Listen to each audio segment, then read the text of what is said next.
अस्सलाम dear student, जैसा कि हम लोगों ने अपने चैप्टर 3 की सारी एक्सरसाइजेस फिनिश कर लिया है। आज हमने स्टार्ट करनी है उसकी रिव्यू एक्सरसाइज 3। रिव्यू एक्सरसाइज 3 में सबसे पहले आज हम करेंगे क्वेश्चन नंबर 1। क्वेश्चन नंबर 1 है, आपके पास एमसीक्यूज़ हैं, आपको चार ऑप्शंस दी हुई हैं, आपने करेक्ट आंसर बताना है कि कौन सा होगा। तो सबसे पहले फर्स्ट एमसीक्यूज़ देखते हैं। आपके पास है the set builder form of the set. आपको एक सेट दिया हुआ है और आपसे पूछ रहा है कि बताएं इसकी सेट बिल्डर नोटेशन फॉर्म कौन सी होगी। आपको चार ऑप्शन दी हुई है, आपको नज़र आ रहा है कि यहाँ फ्रैक्शन फॉर्म बन रही है। अगर फ्रैक्शन फॉर्म बन रही है तो हमारे पास ये भी फ्रैक्शन में है, ये भी फ्रैक्शन में है, ये भी फ्रैक्शन में है, लेकिन लास्ट वाला फ्रैक्शन में नहीं है। इसका मतलब है ऑप्शन डी, तो इसका आंसर है ही नहीं। अब आपके पास है, पहला है 1, फिर है 1/3। अब अगर आप यहाँ पे देखें, इसका करेक्ट आंसर है बी। मैं आपको फाइंड आउट करके दिखाती हूँ कि वाकई ही आपके पास बी आता है या नहीं। जी, हमारे पास है x such that x is equal to 1/2n+1 और n हमारा बिलोंग कर रहा है होल नंबर से। होल नंबर आपको पता है 0 से स्टार्ट होते हैं, तो अगर हम यहाँ पे n की वैल्यू 0 पुट करते हैं, आपके पास क्या आ जाएगा 1/2। n की वैल्यू हम 0 पुट करें +1, तो आपके पास क्या होगा 2 0 से मल्टीप्लाई होकर 0, तो आपके पास आएगा 0 + 1। 0 + 1 हमारे पास होता है 1, तो हमारे पास आएगा 1/1। 1/1 को हम 1 भी लिख सकते हैं, ठीक है। तो मेरी पहली टर्म आ गई है। अब हम देखते हैं सेकंड टर्म। अब नेक्स्ट नंबर होता है हमारे पास 1, तो अब हम रिप्लेस करते हैं 2, n की वैल्यू 1 + 1, आपके पास आएगा 1/2 + 1 और 2 + 1 हमारे पास हो जाएगा 1/3। तो देखें नेक्स्ट टर्म आ गई है सेम। ऐसे अगर हम यहाँ पे n की वैल्यू 2 पुट करते हैं तो 2 2 द 4 और 1 1/5, ठीक है। तो इसका मतलब है कि हमारे पास इस सेट की सेट बिल्डर नोटेशन फॉर्म आपके पास ये वाली होगी। अब है हमारे पास सेकंड पार्ट, हमें सेट ए दिया हुआ है जो कि एम्प्टी है। हमने फाइंड करना है p of a. P of a का मतलब यह है कि आपने ए का पावर सेट फाइंड करना है। अब पावर सेट आप कैसे फाइंड करते हैं, जो आपको सेट दिया हुआ है उसके स्टार्ट और लास्ट में हम ब्रैकेट लगा देते हैं। अब ये सेट एम्प्टी है तो इसके सबसेट कोई भी नहीं बनेंगे, ठीक है। तो इसमें से हमारे पास करेक्ट ऑप्शन क्या होगा, अगर आप ये देखें तो ये एज इट इज सेट आ गया है, यहाँ 1 आ गया है। 1 तो हमारे पास सेट में था ही नहीं, ठीक है। और ये 5 है लास्ट वाला, तो हमारा पावर सेट होगा ऑप्शन सी, कि जो सेट दिया हुआ है उसके स्टार्ट और लास्ट में हमने एक ब्रैकेट्स लगा दिए, तो ये आपके पास पावर सेट बन गया। थर्ड है हमारे पास u is equal to 1 2 3 4 5, a is equal to 1 2 3 and b is equal to 3 4 5। वो आपसे कहते हैं कि आपने फाइंड करना है u minus a intersection b। पहले आप फाइंड करेंगे इंटरसेक्शन b, फिर हम उसमें से u को माइनस करेंगे। देखते हैं इसका सोल्यूशन। सेट ए भी मुझे दिया हुआ है और सेट बी भी मुझे दिया हुआ है। मैंने लेनी है इन दोनों की इंटरसेक्शन, तो इंटरसेक्शन का आंसर वो होता है जो दोनों में कॉमन हो। तो हमारे पास कॉमन आ रहा है 3, ठीक है।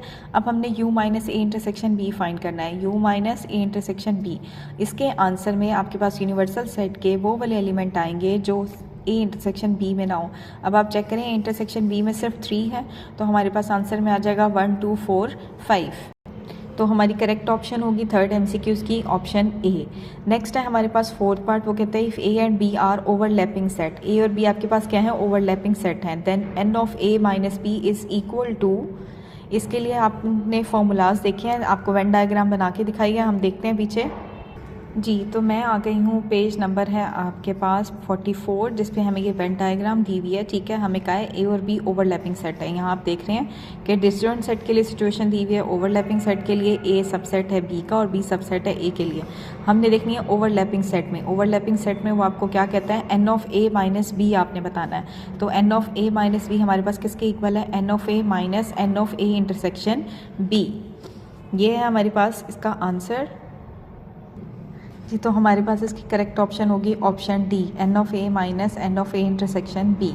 तो अब हमारे पास फिफ्थ एमसीक्यूज क्या है, a contain in b and b minus a is not equal to 5। B minus आपका ए बी में कंटेन कर रहा है और बी माइनस ए आपके पास नॉट इक्वल टू 5 है, तो आपने फाइंड करना है n of B minus a, ठीक है। ये भी हमारे पास as it is Venn diagram में उसी पेज पे आप देखेंगे। तो इसका करेक्ट आंसर है हमारे पास n of B minus n of a. Next है हमारे पास 6 MCQs. If n of A union b आपको दिया हुआ 50, n of a is equal to दिया हुआ 30 और n of b is equal to दिया हुआ 35। तो आपने फाइंड करना है ए इंटरसेक्शन बी। इसका हम फॉर्मूला इस्तेमाल करेंगे। जी, तो इसके लिए हमें देखें फॉर्मूला जो हमने यूज़ करना है वो क्या होता है, n of A union B is equal to n of A plus n of B minus n of A intersection B. ठीक है, अब इसके अंदर हम वैल्यूज़ पुट करते हैं। आपने n of A union B की जगह 50 पुट कर दिया है, एन ऑफ ए हमारा 30 है और एन ऑफ बी हमारे पास 35 है। ये हमने फाइंड करना है, ये एज इट इज़ आ गया। ठीक है, हमने 30 में 35 को ऐड करेंगे तो 65 आएगा। आपने n of A intersection B की वैल्यू फाइंड करनी है जिसके साथ नेगेटिव साइन है, तो मैं इस एक्सप्रेशन को उठा के ले जाती हूँ लेफ्ट साइड पे, और जो 50 यहाँ पे है जिसके साथ प्लस साइन है वो यहाँ पे आके हो जाएगा माइनस। तो आपके पास 65 माइनस 50 आएगा 15। तो n of A intersection B आपके पास आएगा इज इक्वल टू 15। जी, तो हमारी करेक्ट ऑप्शन होगी ऑप्शन बी। अब है आपके पास if a is equal to 1 2 3 4 and b is equal to x y z, then Cartesian product of a and b contain exactly dash element.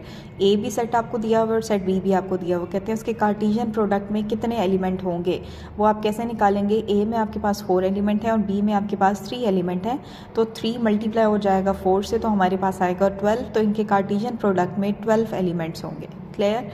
Next है हमारे पास एफ ऑफ एक्स हमें दिया हुआ है, then the value of f of A plus 1 is equal to, उसने आपको F of x दिया हुआ और आपसे कहता है एफ ऑफ ए प्लस 1 की वैल्यू फाइंड करें। एफ ऑफ ए प्लस 1 का मतलब यह है कि आपने एक्स की जगह रिप्लेस करना है ए प्लस 1। देखते हैं इसका सोल्यूशन। जी, एफ ऑफ एक्स ये है, ये हमने फाइंड करना है, तो सिंपली मैंने एक्स की जगह रिप्लेस कर दिया ए प्लस 1। एक्स स्केयर की जगह आ जाएगा ए प्लस 1 का स्केयर माइनस 3, एक्स की जगह आ जाएगा ए प्लस 1 प्लस 2।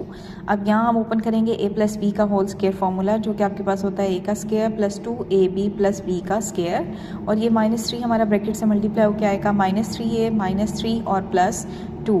अब ये आपके पास क्या होगा, ए स्केयर वाली कोई और टर्म नहीं है, तो ए स्केयर आपके पास एज इट इज़ आ जाएगा। ये हमारे पास है प्लस 2 है और ये हमारे पास है माइनस 3 है, इन दोनों को हम करेंगे सब्ट्रैक्ट, तो आंसर आएगा माइनस ए। ये है प्लस 1 और ये है माइनस 3 प्लस 2, माइनस 3 प्लस 2 आपके पास आएगा माइनस 1, तो माइनस 1 प्लस 1 आपका कैंसिल होके फिनिश हो जाएगा। तो हमारे पास एफ ऑफ ए प्लस 1 का आंसर आएगा ए स्केयर माइनस ए। जी, तो हमारे पास इसकी करेक्ट ऑप्शन होगी ऑप्शन डी।